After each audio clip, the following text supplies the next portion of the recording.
Thank you so much for joining us for 10 out of 10. Yes, this is the podcast that aspires to give you 10 takeaways in just 10 minutes. We focus on leaders in the home furnishings industry and others that can really start some conversations. And of course, by the way, I do need to thank our sponsors of 10 out of 10. We want to thank Synchrony. We want to thank Fortiva Retail Credit, American First Finance, and Versatile.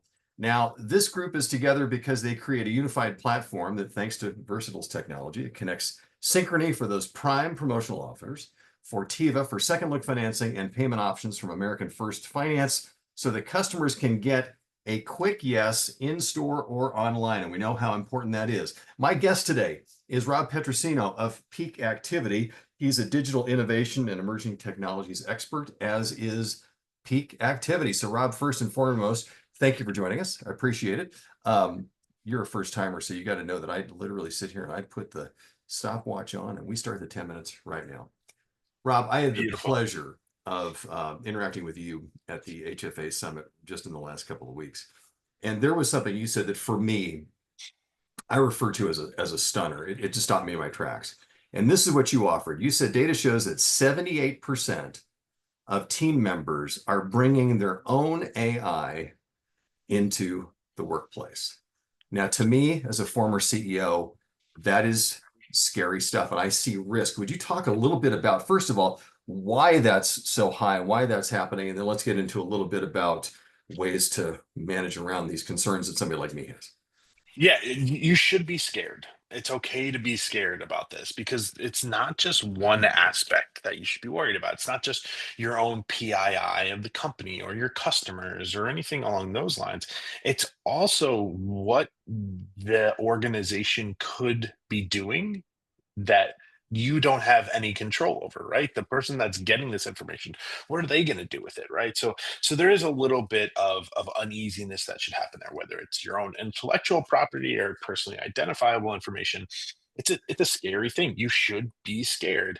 The reason this is happening though is because people want to do their job better, and better often means easier, and easier often means convenient. So if you're putting hurdles in front of convenience for your internal employees, they're going to find ways to get around that. And a really good way of doing that is this guy right here, right? Right? The cell phone and being able to just hop onto an artificial intelligence tool and get a bunch of their work done.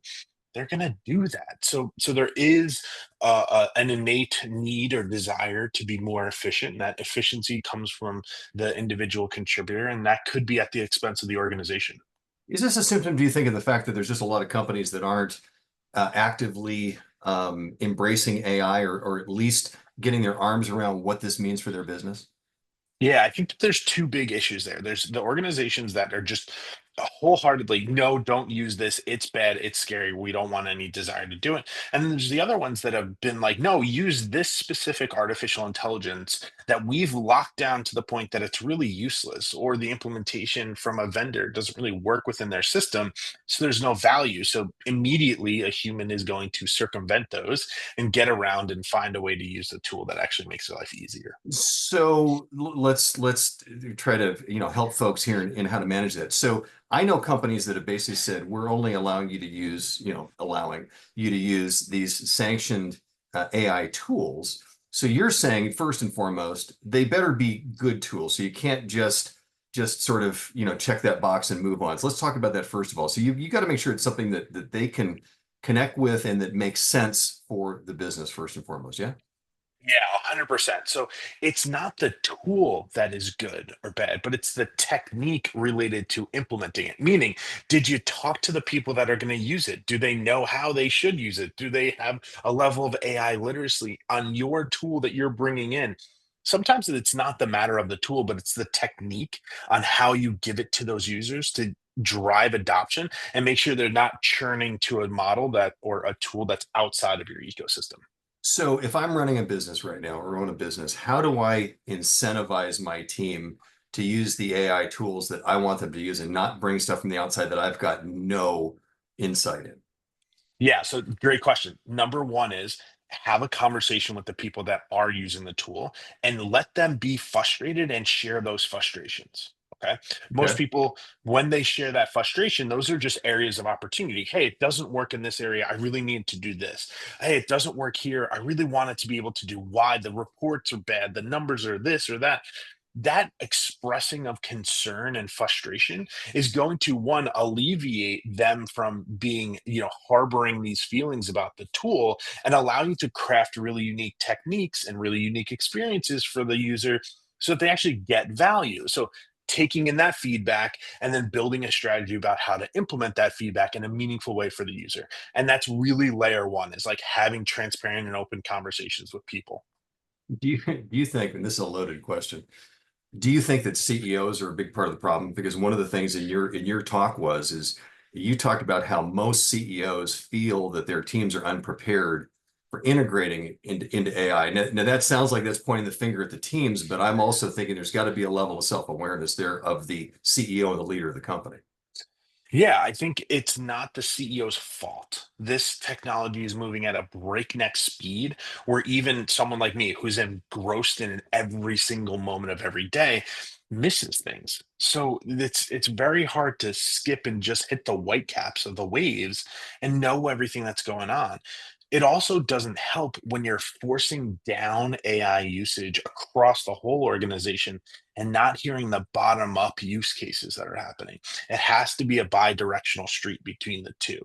The other major issue that I think is a lot of CEOs lean on their CISOs and CTOs, and those CISOs and CTOs are used to steering big battleships and not used to technology at the pace of change that AI is causing. So there's a lot that's kind of ruffling feathers here. But I want to, give people a little bit of a silver lining. You did mention that most team members, most employees, most folks that are out there, that they're willing to use AI, that they've got an appetite for it. So it seems to me that that's one of those things that you can also leverage. Yeah, without a doubt. People want to use this tool because they've either used it in their personal life in some way, shape, or form, or they've used it for a work task and have gotten a good result, right?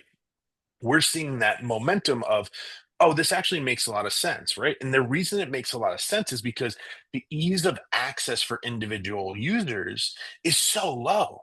Right, it's not like cell phones where you had to go buy a cell phone. It's not like the internet where you had to go get coax installed, right, or dial up. That means that there's a level of willingness to use the tool. That willingness is something that we haven't seen before. So now that's a big part of why we need to, really push our individual contributors to tell us where they want to use it and then build a strategy about around why they can use it in these specific ways.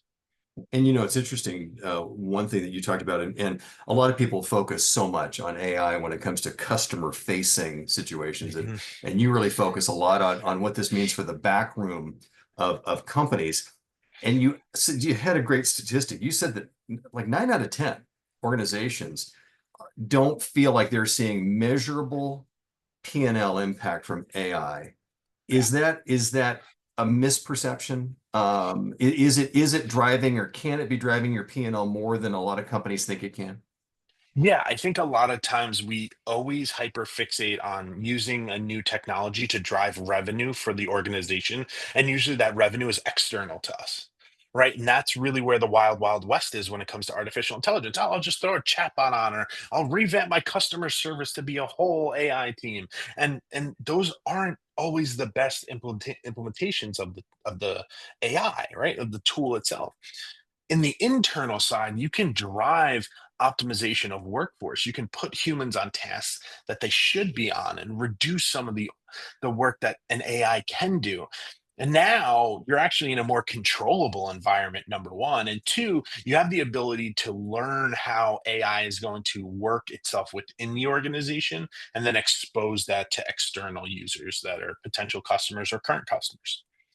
Awesome. As we kind of work into the last few moments of our time together today, Rob, you referred to the humans and AI inflection point. Would you define that, please, and explain why this is something that you think is an important concept? Yeah, so one of the principles that we always geared ourselves around is being human first and last, right? And the inflection point of humans and artificial intelligence is that at some point a human has to be involved in the process, right? But that doesn't mean that you can't hand it off to an artificial intelligence. When you hand it off to the artificial intelligence, it should come back to the human at some point. So that inflection point of where that handoff happens, how it happens, and where it comes back to the humans is something that you have to think through throughout the whole process, whether you're starting in the sales, the marketing department, the finance, HR, et cetera. That inflection point is really, really important. And pinpointing where you're going to do that is critical for the success of any implementation. So what, so I'm hearing you saying is, so don't get into this thought about you're just gonna plug in AI, hand it off, and you're done. You're really saying make sure you understand how it fits in this process. Yeah, of course, right? So if I know process that are involved, I know the people that are involved in the current technology, you can start pinpointing where artificial intelligence or automation for that matter is going to impact this and make everyone's lives a little bit easier.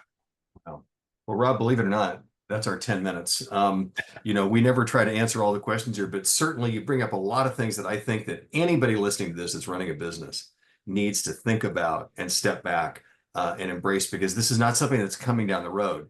It's here and it's only going to continue to expand and grow. So, I mean, I think that's really the key thing today. So, Rob Petrosino, Peak Activity, we thank you so much for joining us here on 10 out of 10. I'm Mark Schumacher, and we look forward to seeing you here next time. Thanks, Mark. You got it, buddy.